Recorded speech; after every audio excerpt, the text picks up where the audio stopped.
रोहन ने अपनी सारी सेविंग 50,000 एक स्टॉक में लगा दिए। क्यों?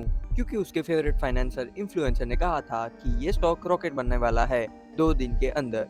वो 50,000 से 5,000 बन गए। गारंटेड रिटर्न्स, जॉब छोड़ दो, ट्रेडिंग करो, पैसा डबल इन 10 डेज। ये है इंडिया के फाइनफ्लुएंसर्स। लेकिन ये फाइनेंशियल गुरु है या फाइनेंशियल स्कैमर? हाल ही में इंडियन स्टॉक मार्केट के पुलिस यानी एसईबीआई ने फाइनफ्लुएंसर पर एक बड़ा एक्शन लिया है। एसईबीआई ने कहा है कि ज्यादातर इन्फ्लुएंसर अनरजिस्टर्ड है और लोगों को गलत सलाह देकर उनसे पैसे लूट रहे हैं।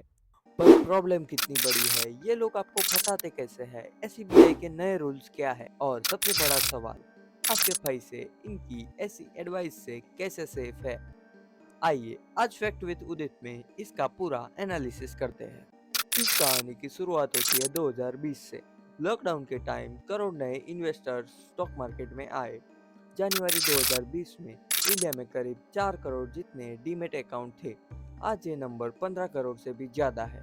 इन नए इन्वेस्टर्स को एक्सपीरियंस नहीं था, इनके चाहिए था गाइडेंस। और इस गैप को भराए फाइनफ्लुएंसर्स ने। देखते ही देखते इनके मिलियंस में फॉलोवर्स हो गए। प्रॉब्लम एजुकेशन देने में नहीं थी, प्रॉब्लम शुरू हुई एडवाइस देने से। और ये एडवाइस फ्री नहीं थी। ये लोग अपनी एक्सपर्ट टिप्स के लिए टेलीग्राम और व्हाट्सएप ग्रुप पर 20,000 से 50,000 तक चार्ज करने लगे, बिना किसी लाइसेंस। तो ये पूरा स्कैम चला कैसे? इनके पास 3 बड़े हथियार है। Pump and dump. इसमें इन्फ्लुएंसर पहले एक छोटा सस्ता स्टॉक खुद से खरीद लेता है।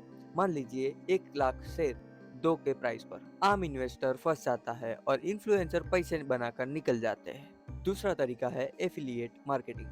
इन्फ्लुएंसर आपको स्पेसिफिक ट्रेडिंग ऐप पर साइन अप करने का बोलेगा। मेरे लिंक से साइन अप करो, 100% प्रॉफिट होगा।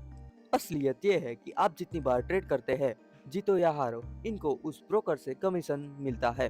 ये आपको ज्यादा से ज्यादा ट्रेड करने के लिए उत्साहित करते हैं। इसीलिए एसबीआई अब एक्शन में आई है। एसबीआई ने एक कंसोलेशन पेपर जारी किया है जो कहता है अगर आपको स्टॉक स्पेसिफिक एडवाइजर बनना है तो आपको एसबीआई रजिस्टर्ड इन्वेस्टमेंट एडवाइजर बनना पड़ेगा। इसके लिए प्रॉपर एग्जाम देनी होती है और लाइसेंस लेना पड़ता है। यूट्यूब पर ज्ञान देकर आप एडवाइजर नहीं बन सकते। एसबीआई ने साफ कहा है कि आप एजुकेशन और एडवाइस को मिक्स नहीं कर सकते। या तो फिर आप एजुकेशन दो यूट्यूब पर, या फिर आरआईडी बनकर सिर्फ एडवाइजर सर्विस दो। अगर कोई इन्फ्लुएंसर ने किसी ब्रोकर ऐप से या किसी कंपनी से स्टॉक प्रमोट करने के पैसे लिए हैं, तो उसे वीडियो में साफ साफ बताना होगा कि छुपा नहीं सकते। अब यहाँ एक बड़ा डिबेट शुरू होता है। इन्फ्लुएंसर कह रहे हैं कि फ्रीडम ऑफ स्पीच पर अटैक है। उनका पॉइंट है कि वो फाइनेंशियल अवेयरनेस फैला रहे हैं। अगर रूल्स इतने स्ट्रिक्ट हुए तो नए लोग सीखेंगे कैसे?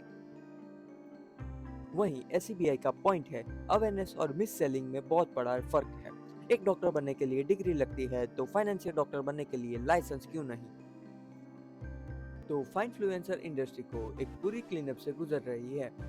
एसबीआई के नए रूल से शायद अच्छे एजुकेटर्स को थोड़ी परेशानी हो, लेकिन स्कैमर्स जरूर मार्केट से बाहर हो गए। आपका इन नए रूल्स पर क्या विचार है?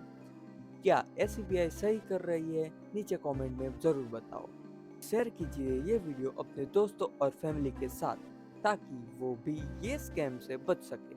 मैं हूँ उदित और ये था फैक्ट विद उदित।